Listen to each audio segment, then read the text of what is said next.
So, um, my name is Tina. I'm a curator at a museum called the Buffalo AKG Art Museum. It's a Buffalo in Western New York, about 2 hours south of Toronto.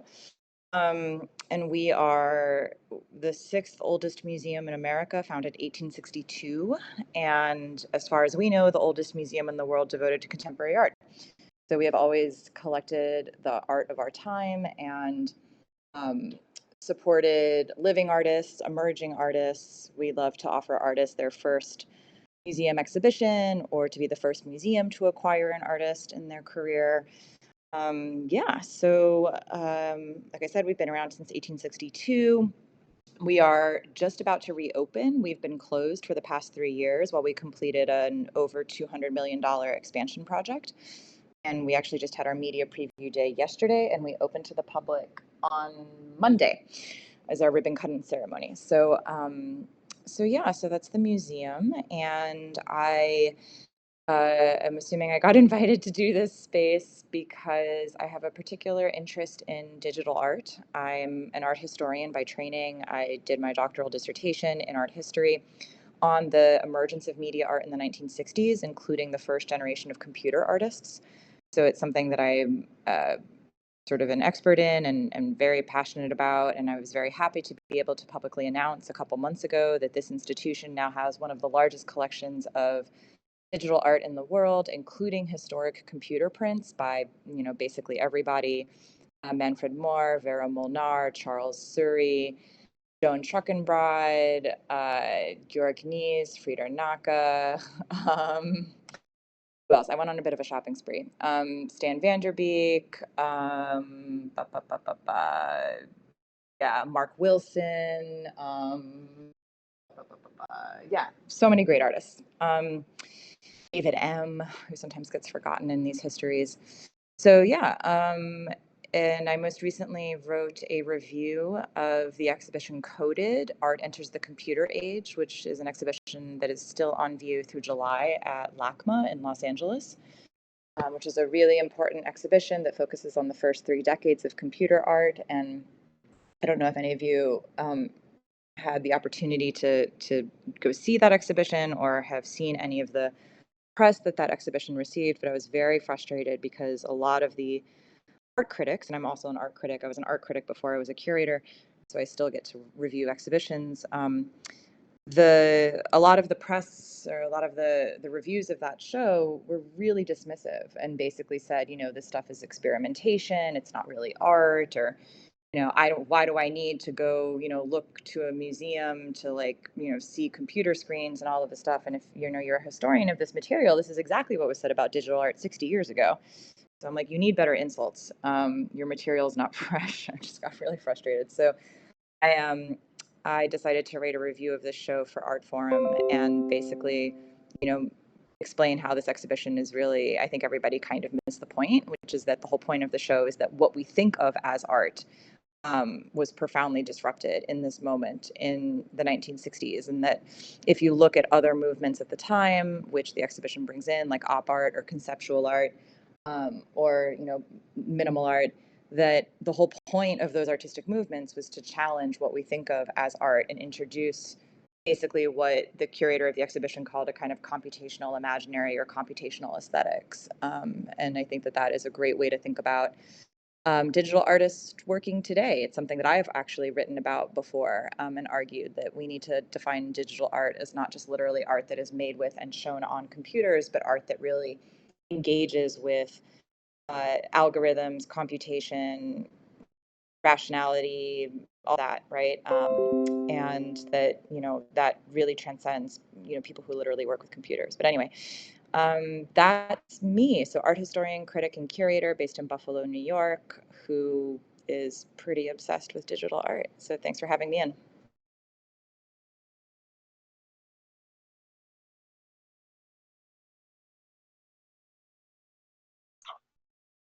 Hi, Tina. Thank you so much for joining. I have really enjoyed your writing recently in Art Forum, and the review of the show is really, really well done. And I think my question for you sort of stems off of how you ended your introduction. So I think that works out. I really loved the short piece on aesthetics that you wrote in the Brooklyn Rail. And that last paragraph, I feel like I've come back to a lot in my own thinking about technology, art in the space, and the idea that we need, like, this work has aesthetic value. It's not simply, stuff created by people that work with computers, like you said. So I was just wondering if, first of all, I guess I'm wondering if you see a time when technology, in the sense of intersection of art and technology, can become understood as a tool in the art making process, just like oil paints or photography. I'm interested in how we make that shift. I know that's what one of your main sort of projects, at least it comes across in your writing. And I'm wondering how, if at all, you feel like NFTs makes this shift more difficult, perhaps because of the crypto technology and speculation involved. Thank you so much for being here. Yeah, thanks. And thanks for being such a close reader. That's great. I'm really, really torn. This is like an hour conversation, just the first part of your question, about the relationship between um, art and technology and how we talk about computer art. Basically, what's happening is that, there was this modernist idea that works of art should be self-reflexive, right? That they should somehow explore the possibilities, the affordances of the material substrate of the work, right? So like Jackson Pollock as a painter is making work that in some profound sense is about what paint is and about, the sort of viscosity, the the way that paint sort of, is pulled by gravity down towards the surface of the canvas. It's about the dimensions of the frame. Like, it is self-reflexive. It is drawing our attention to the sort of material physical properties of paint and canvas, right? Like, highlighting the fact that a canvas is a flat surface that is a rectangular shape. And so I think right now, when a lot of people in the art world look at digital art, they expect this same kind of a sort of explicit engagement with technology, with like the tool, and exploring, what it is that digital art can do. And I myself am super guilty of this. Like, and so part of what I've been working through in public basically is like coming to terms with the fact that I have this like modernist hangover. Um, because the reality is that that position within the field of art criticism and art history is really from the 1950s, and we have long since moved on. And there are very astute thinkers such as Lev Manovich who noted that, like, it's really weird that the art world moved beyond that idea, in the 1960s and onwards, and started thinking about other things, like other ways to approach art, thinking about its embeddedness in institutions and their politics, thinking about identity issues. Like, we had all these other conversations we were having, and then all of a sudden digital art comes along, and it's like, and, all of a sudden, like, the discourse in the 1990s, it was like we were back in the 1950s. And so I'm struggling to come to a place where there's a kind of middle ground, because I don't believe necessarily in that kind of old school modernist self-reflexivity where it's proscriptive, where you say an artwork has to be about the tools.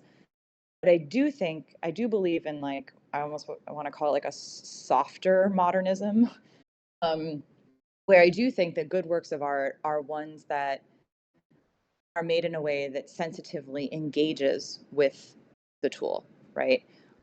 Where you get the sense that there's something about this work where it really needed to be made the way that it was made, and it's not something that could have been, like, I don't like to make this sort of concrete. Like, sometimes you look at a painting and you're like, that could have been a photograph. Like, there's no, like, you're basically just producing an image, and there's no real engagement with paint as a material, as a medium. Like, there's nothing happening here with like the paint handling. I mean, it's just, putting photorealism aside, which is sort of its own thing. Um, and or sometimes you look at a work of sort of research based art, and you're like, why wasn't this just an essay? Like, why did this need to be a work of visual art where I'm walking to the gallery and you're presenting me with all of this data, and frankly, like, what is the aesthetic coefficient? Like, why like, why is this an artwork and not just a research paper that you published in a journal?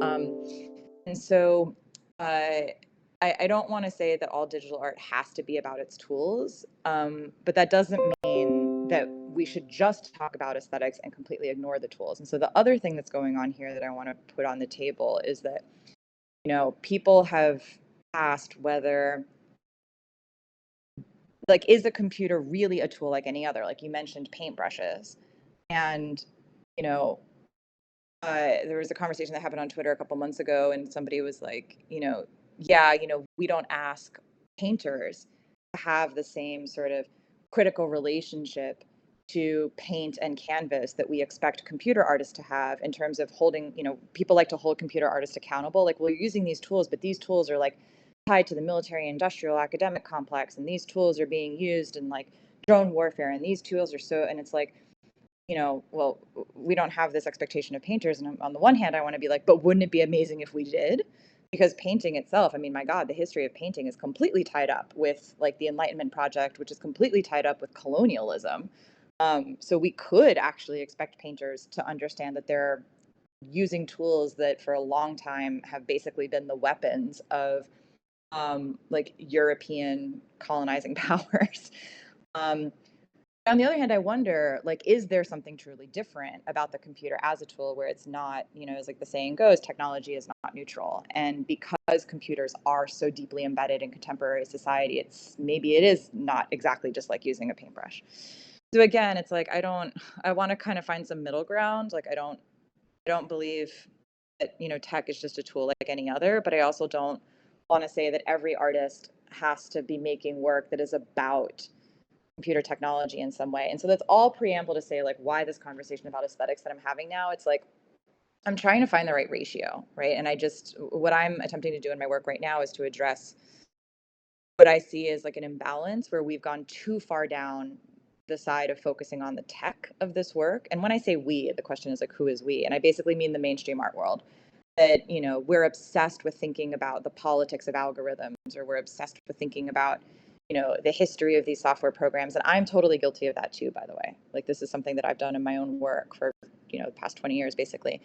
It's like, I just worry that we're so obsessed with all of that we forget that we are still talking about artworks, right? Like, we are still talking about the choices that artists make in terms of their compositions, in terms of their color palettes, et cetera. And all credit to Harmvend and Dorpel, actually, because I was speaking with him, and he's sort of given me permission to share this publicly. But I was doing a studio visit with him, and we were chatting, and he pointed out that despite all of the flaws of the NFT space and the rampant sort of financialization and commercialization and all of that, said, when people from the mainstream art will talk to me about my art, all they want to talk about is the algorithms.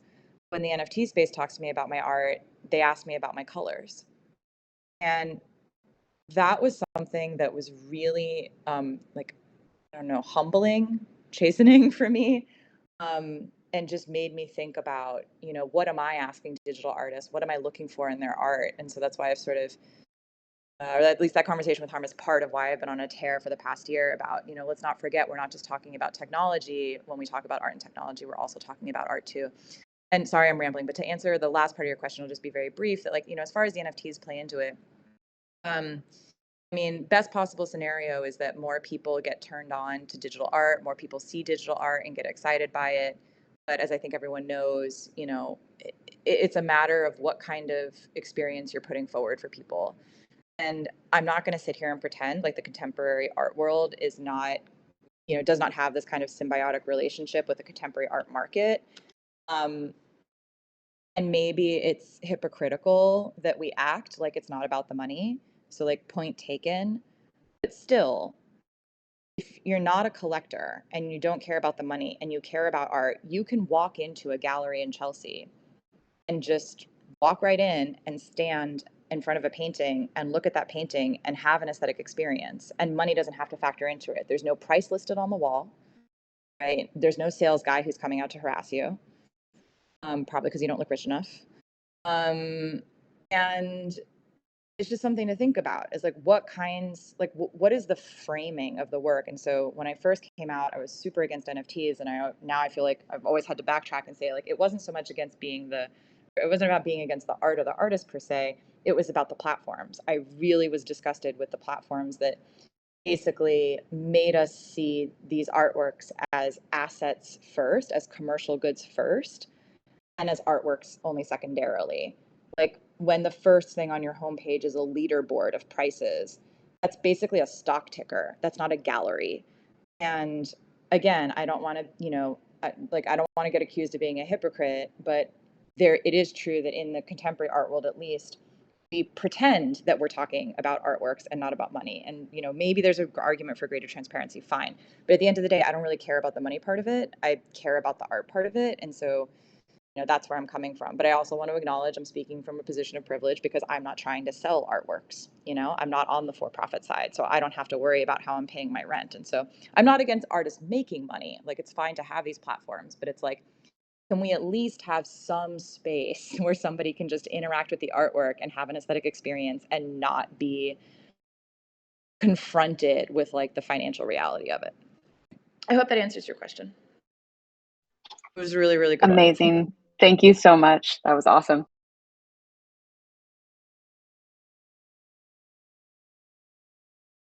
And thanks for letting me ramble so long, because it's like, something I've been trying to do over the past few years definitely is like hold some space for nuance, right? And so to create that nuance takes a little bit of time to unpack, sort of, rather than just saying these very polarizing things like NFTs suck or the art world sucks. It's like, no, they both have their like they both have their issues, but we have to just take a minute to drill down and say like, well, what are actually the issues here?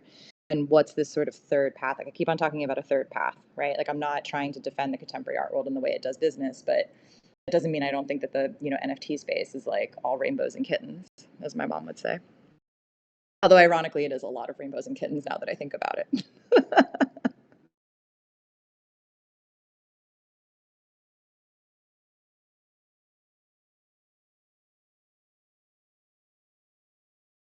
Hello, Tina. My name is Anton.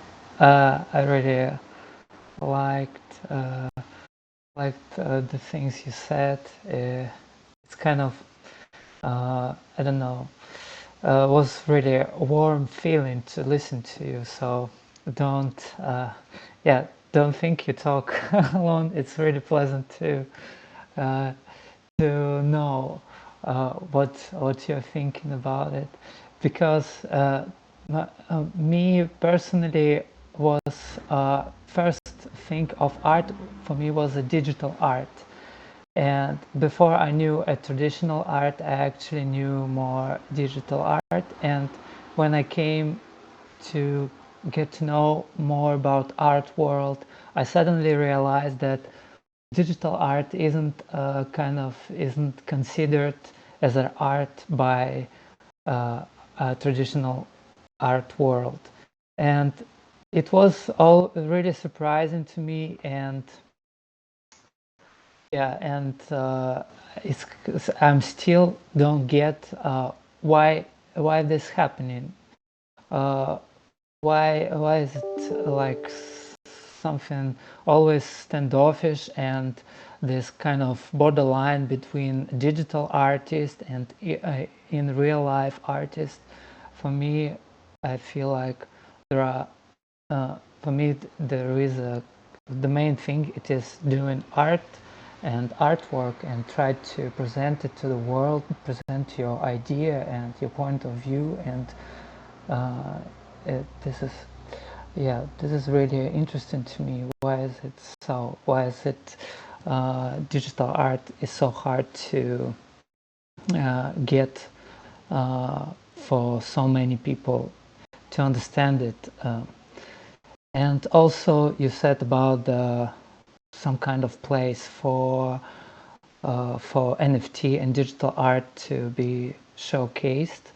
And I would be also interested to know what kind of place it could be. Is it in a digital space or in a real life space?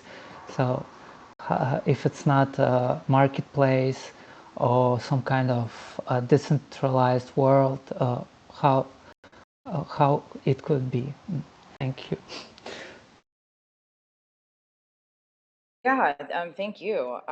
It's a great question. Why has the mainstream art world been sort of resistant to digital art? And as an art historian, it's something I've looked at. I've done a lot of archival research and gone back, and I basically read every issue of every major art magazine from 1960 to 1979, to see when and where computer art was talked about, and not just computer art but also video art and other kinds of art and technology.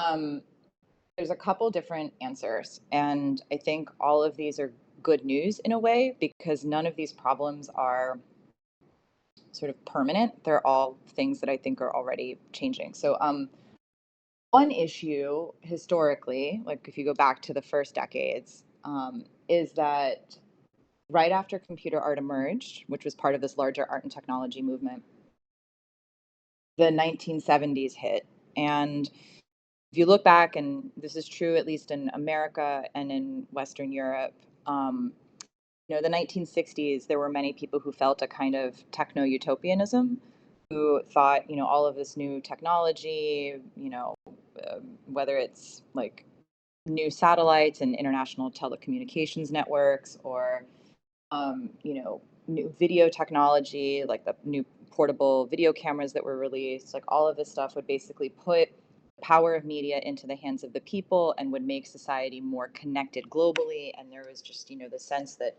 the world was going to get more connected and more democratic because of technology. But then you had the Vietnam War, and people started realizing, like thinking more about US imperialism and thinking more about technology's role in warfare. And you realize the first computers were basically all designed by the US and British military during World War II, and it's all coming out of ballistics like the history of computer graphics is like very much tied to ballistics research. And so in the 1970s you have this anti-war movement, and you also have this the emergence of the ecological movement. Like you have the first Earth Day, you have people who start to be more worried about the environment. And the technologies at the time, people understood that these were, you know technology was seen as something that was poisoning the earth, right? Whether it was through nuclear power, and you think about like Chernobyl, or 3 Mile Island, and the sort of the issues there. And I'm not against nuclear power, pro or against, I'm not making that point. I'm just saying that there were certain high profile things that happened with nuclear power that made people sort of think, associate this very advanced technology with poisoning the earth.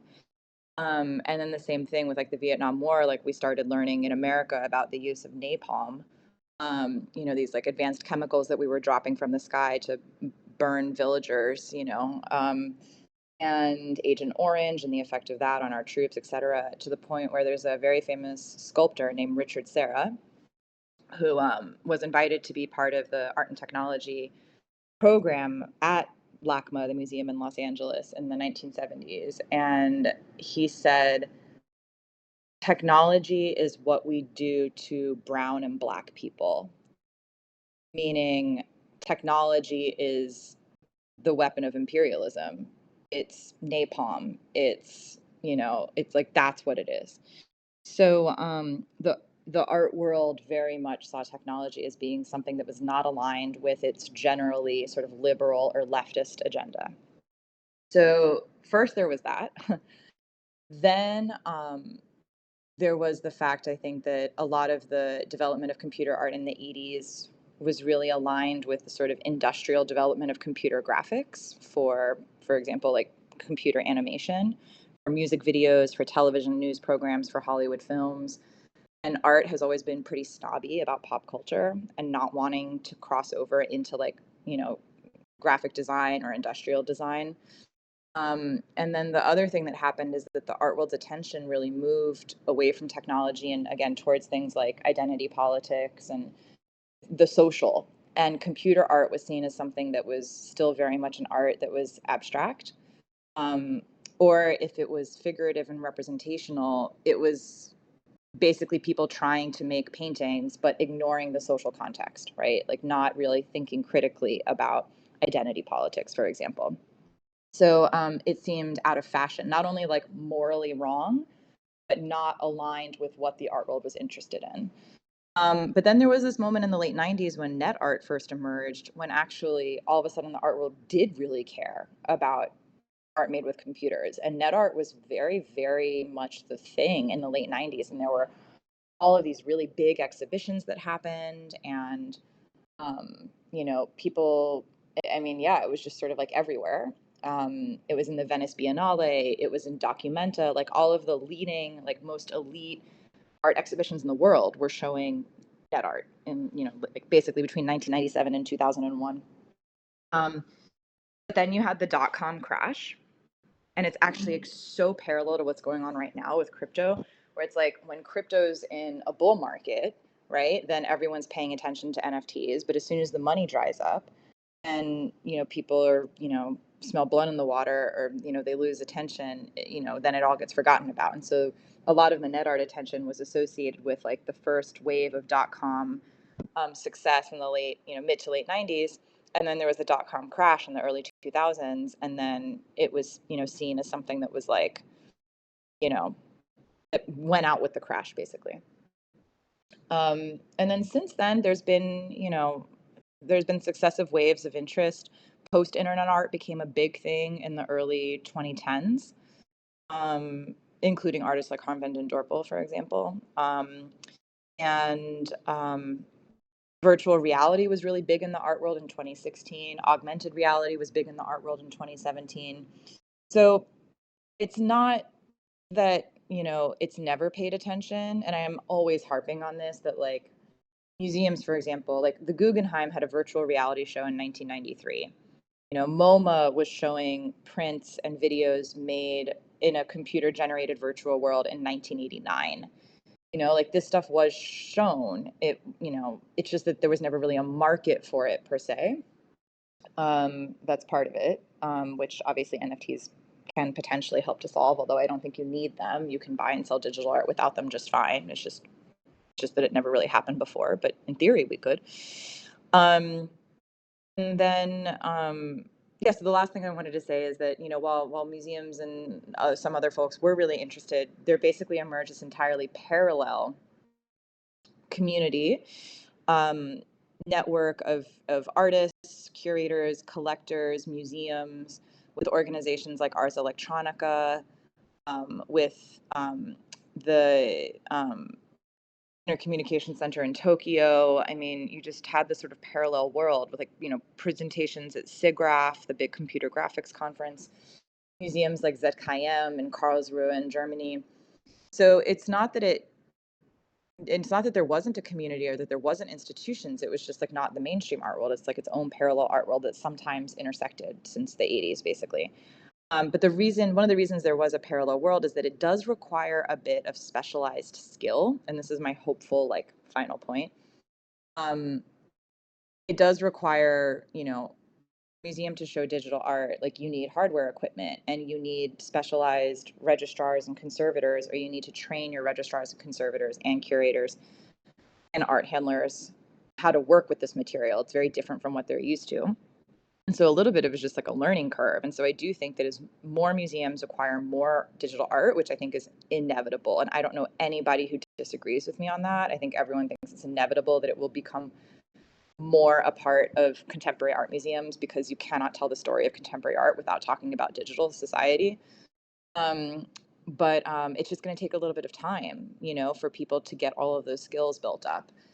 And the other thing I'm like hopeful about is a lot of what made digital art so toxic, 50, 60 years ago, was this association with technology as like evil. But we've really moved beyond that. It's not to say that there aren't evil tech companies and that Silicon Valley is not like a cesspit of like bad ideas.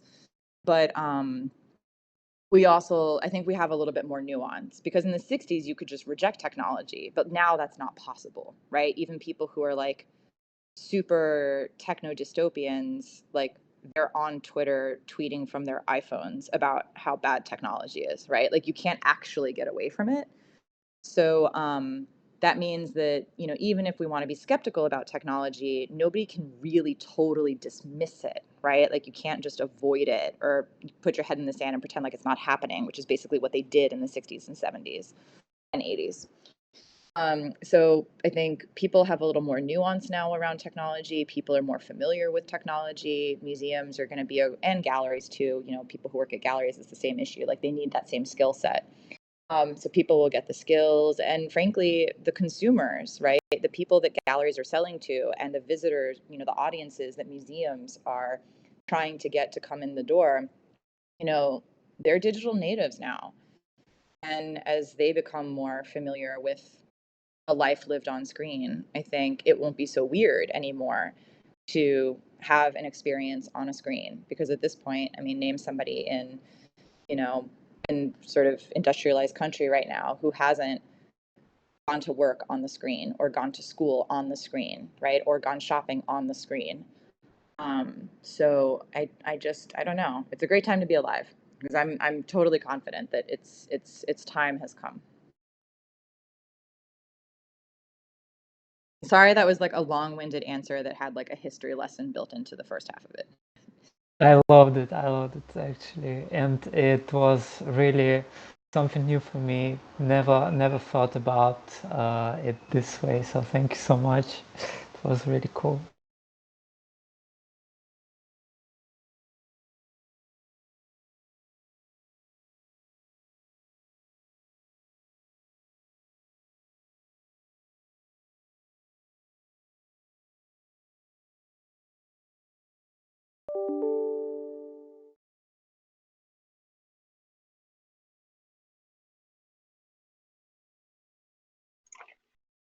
Tina, just to let you know, some of the cohort, uh, they're not able to access their mic, so a lot of folks use the chat to ask questions. And I think there's a few there. If and if you need help finding the chat, let us know. Oh, sweet. Thanks for the heads up. No. I'll look at I found it. I'll look right now. Give me 1 second just to read through it and get to people's questions.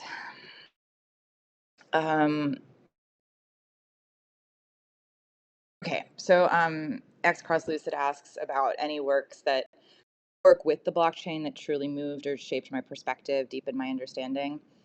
So I will say for me, it was Sarah Friend's Life Forms project.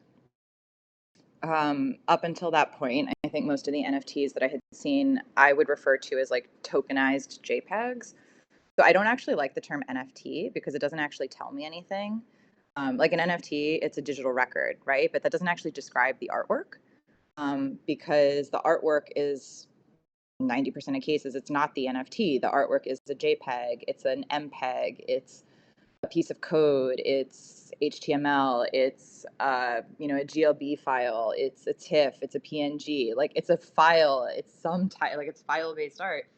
And then the NFT just symbolically represents that or stands for that, right? So I say, you know, a tokenized digital image or tokenized JPEG or tokenized movie. I don't say NFT because that doesn't actually tell me what the thing is. Like saying something's an NFT, it doesn't even tell me if it's still or moving. It doesn't tell me if it's lens based. It doesn't tell me if it's um, generative. It doesn't tell me if it's, I mean, it just tells me absolutely nothing, right, about the associated asset. It's like saying like American Express art. I'm like, okay, cool. Like, but that doesn't actually tell me anything. It's not a medium, right? Okay, so putting that aside. So I was seeing tokenized assets, right? And I was like, this is not a medium, you know. And then I saw life forms, which if you don't know Sarah Friend's life forms project, basically they're tokens that the smart contract, you know, is coded so that if you don't transfer your life form to another wallet every, I think it's like you have 90 days, I think, to transfer it to somebody else's wallet. And if you don't, it like basically like auto destructs. I forget the mechanics. I don't know if it gets sent to a burn address or something like that. Or it gets transferred out of your wallet. I don't remember. So it is it is a work that truly exists on chain. It's like performance art on chain. It's relational aesthetics on chain. So relational aesthetics is a movement of contemporary art in the past 15 years that became very popular. And all of us who know the history of net art were like, wait a minute, wait a minute, wait a minute. You guys are down with relational aesthetics, but you hate net art or you're ignoring net art. It's the same fucking idea. Relational aesthetics was basically like, you know, artists who were creating situations where people were networked together, were like interacting with each other. So like, for example, Rikrit Tiruvanij would, go into a gallery and like cook Thai food for people. And then that was the art. And the art was like getting people together to like talk together and eat Thai food. And I was like, okay, but we can't imagine this art with network protocols. Anyway, rant over. So where was I before I got off on this rant?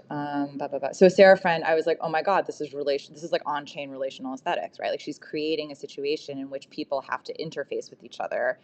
And it's a social dynamic because you have to like communicate with somebody and figure out who you're going to send your life form to, and you have to get their wallet address. And so it's basically using the blockchain as a social medium, and it's time based. There's this performative aspect, right, where it's a durational project where like the project exists over time on chain in the same way that like performance art exists, over time. Like when Teching CI does like a year-long performance project or something. So I think that was the first moment that I sort of understood and got really excited about that, and then Rhea Myers would be the other one. Then I started looking really deeply into the work of Rhea Myers, and I was like, oh, like a smart contract can actually be an artwork. And that is work that can't really exist. Like you can't make Rhea Myers's like some of those works like in another, like it's not a painting. You can't make like, is this art, which is an Ethereum dApp, like you you can't make a painting that does the same thing. Like it has to be a interface with the blockchain that you toggle the state on or off. Like that's what it is. So so yeah, so that really opened up my eyes to the possibility. And now there's like so many projects that do that. I mean, a lot of Pack's work is like that, for example. And I'm like, still, I haven't looked at Pack in a really long time, but so I can't really say whether I totally endorse all of it. I think a lot of it might just be kind of, yeah, not that interesting at the end of the day. But basically, exploiting those mechanics. And then this leads me to a follow-up question, which Espinoza asks about, the importance of asking the question, why did this need to be a painting or photo or article? Does anything in art need to be an NFT? So yeah, so Espinoza, hopefully I've sort of already answered that question, right? Is that like, I would say the art is not actually an NFT. The art is the file. The art is the JPEG, the PNG, the GLB, the TIFF. It's like whatever your art is, like that's the thing. And in that case, it does not need to be tokenized. It's not even made into an NFT, right? Like, let's also be clear, like that art is not actually put on chain, right? In like 19% of cases. So it's just that like you could, I mean, the only reason to attach it to an NFT, right, is to create provenance and to edition it to be able to, or to create like a unique version of it you can then sell, right? It facilitates the financial transaction of digital files. And like, nothing wrong with that. Artists should get paid. It's just that you don't need to do that. You could have, like, you could sell your JPEG file to a collector using a PDF certificate of authenticity. That's how we sell conceptual art. That's how we sell performance art. That's, this museum has collected works from artists that are just like instructions for something to paint on the wall. And it's just a piece of paper that sits in our files. It says that we legally have the right to make that painting on the wall following the instructions, right? So you don't actually need the NFT in order to sell your work. It's just that for psychological reasons and for economic reasons, having to do with the history of crypto, that's where the market has emerged. So my hope is that eventually the contemporary art market understands NFTs and understands how to transact with them, and then we can stop calling them NFTs. We can just call it like digital art, which is what it should have been all along, with the exception of something like life forms, right? And obviously, the other thing that I'm like not talking about is like something like art blocks, where you're dealing with like works that are like on chain in a different way. So,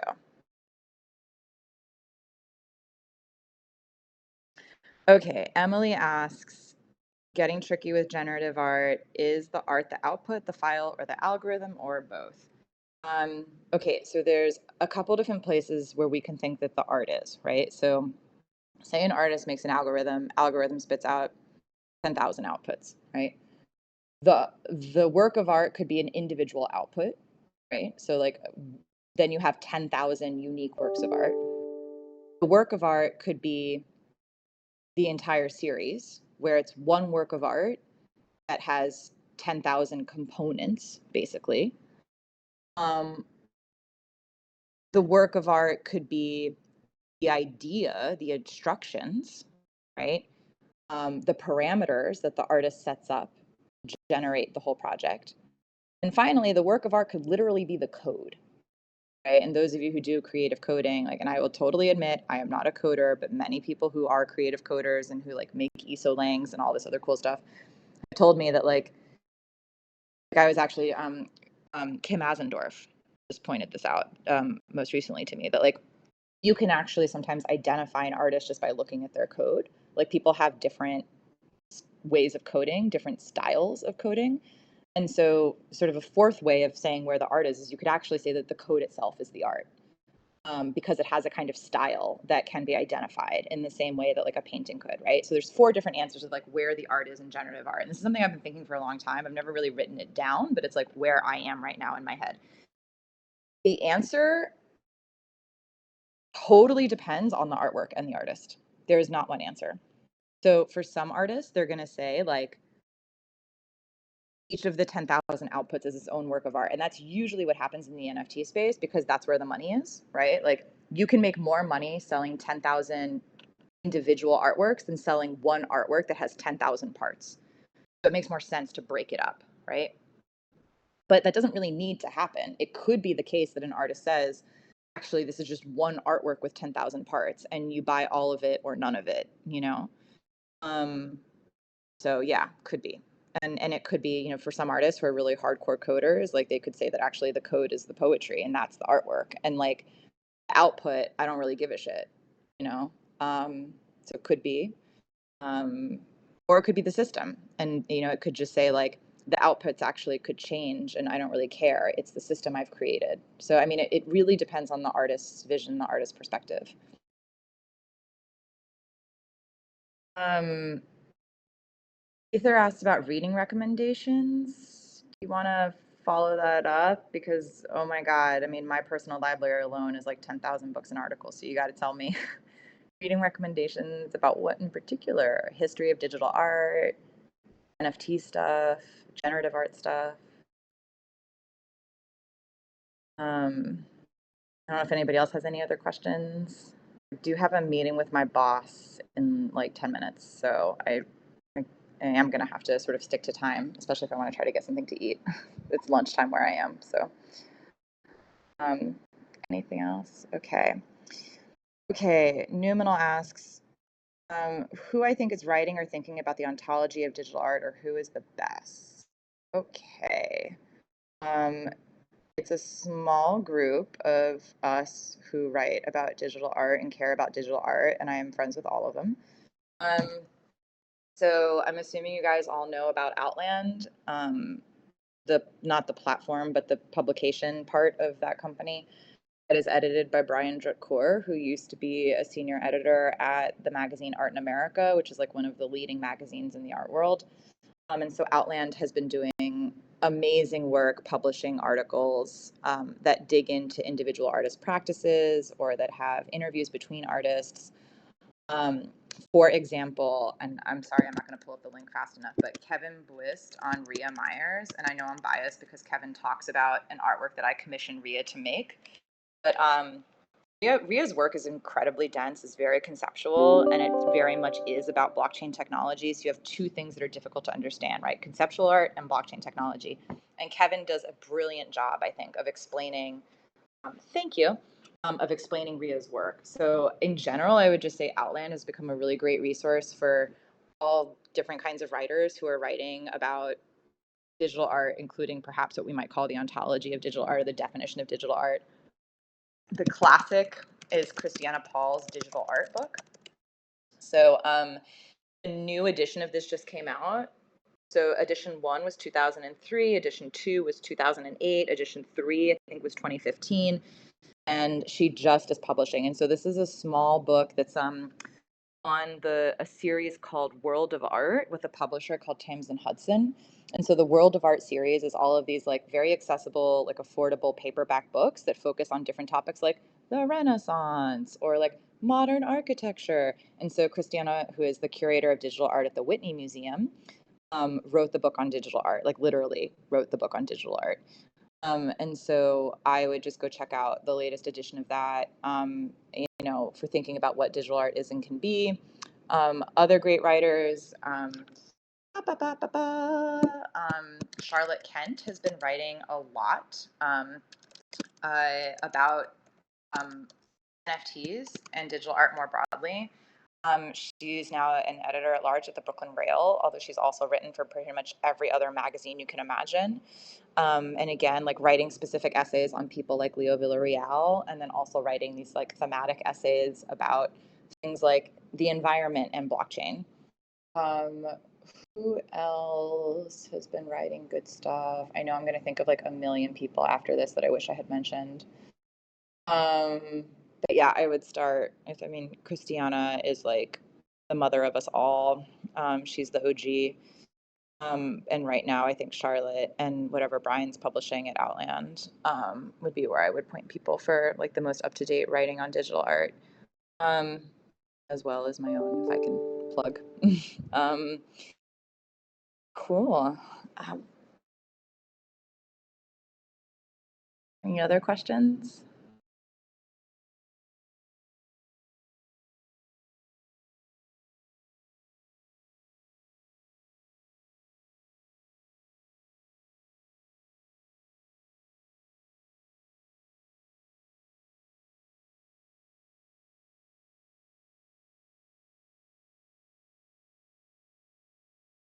Lots to chew on. Well, chewing is good. Digesting's even better. So, chew, digest, absorb nutrition, rest, sleep, dream, and then, stay hungry. I don't know. But yeah, I'm glad to be connected to all of you guys, and super glad that there is this space that exists for these kinds of conversations. You know, somebody recently in the art world tweeted out that the digital art community is the most toxic art community, and I got blocked for what I said in response to that. But anyway, I think this community is actually a really great community full of people who are eager to learn and to have these kinds of conversations and to kick me really interesting questions. So thank you for giving me the opportunity to get your questions today. And I also will have stuff to chew on, because every time it's a good prompt, right, for me to like form my own thoughts. Like I've never used the phrase like soft modernism before, and now I'm like, maybe I need to think a little bit more about what I mean by that. So this is actually also really productive for me too. And one reason I really love talking to artists is that you guys get me to where I need to go. So really appreciate it. Um, so yeah, hurrah for the most toxic art community. Make it, right? It's gonna be good. All right, well, I guess if nobody has any other questions, I guess I will hop off and just say, I'm so sorry. I do not hang out on Discord. I am that really boring person who, when Discord came out, was just like, I'm too old to learn another platform. Like, I just can't. I don't find it intuitive, and I really struggle, and I'm just too busy. But I am on Twitter and I am on Instagram, and you guys are welcome to engage with me there if you don't already. I think some of you do. And yeah, always, happy to field questions when I can. But just heads up, anybody who contacts me right now with the museum opening on Monday is not going to get an answer for a minute. So I would actually just maybe hold off if you have anything specific you really want to, ask me, because I am just buried right now. So yeah, thank you guys so much for wishing good luck with the opening. And also, I hope you guys can come visit us in Buffalo. We have exciting things happening. We have a new classroom space dedicated to digital media. It's called our Digital Media Studio. And I just walked in there the other day, and it's got a sick projector and 10 new, very sexy looking Macs and like a 3D printer. And so this institution's really excited about teaching the next generation of artists to not only be sculptors and painters, and photographers, but to actually be digital media artists. So I'm so excited about that. We have a new space that's a beautiful room that's completely dedicated to showing media art. It's called the Glass Box Theater, and it's like a black box gallery that's specifically designed by curators for showing digital work and other kinds of media art that need like a dark space and soundproofing and projection. So we will always have a show on view for that. And then my next big exhibition at the museum is going to be next fall. It opens September 6th, I believe, of 2024. And will basically, part of it is like a survey of video and digital art since the 1960s. So, and we'll include a lot of artists from the NFT space that you know and love. I don't think I can say who yet, but there's some super big names. So if you are planning, any travel and can manage to make it to Western New York next fall, please come through. I'm so excited to share that show. And then I'll be traveling to France afterwards for this. So for those of you who are on a different continent and can get to France in the first half of 2025, I'll see you over there. All right, that's the alpha. So that's all I got for you. So I'm going to run, but thank you guys so much and have a great rest of your day.